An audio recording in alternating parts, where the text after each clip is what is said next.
कई राक्षस मोकिलिया आहिनि।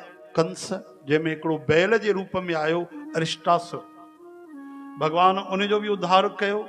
ॾिसो जी आतंकवादी असांजे आर्मीअ जी ड्रेस पाए करे ईंदा आहिनि, हा न, वीचारा असांजा माण्हू उन्हनि जो आदर कंदा आहिनि, पर पोइ पतो पवंदो आहे जेॾी महिल माण्हुनि खे निर्दोष खे गोली हणी करे मारींदा आहिनि त हिन पापिन उहो ई कमु कयो।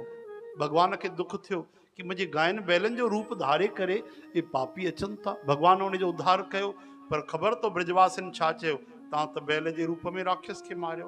अरे भाई हुयो त राक्षस, चई रूप त बैल जो धारे करे आयो, तव्हांखे प्रायश्चित करणो पवंदो। हाणे असां सूरत में कथा करण वियासीं त असांजी कृष्णा दीदी जन ॿुधायो त इहा जॻह हिते ई अथव सूरत में, जिते श्री कृष्ण भगवान खां इन वत्सासुर ऐं अरिष्टासुर जे मारण जे करे प्रायश्चित कराए अथऊं, उहो स्थान उते अथव।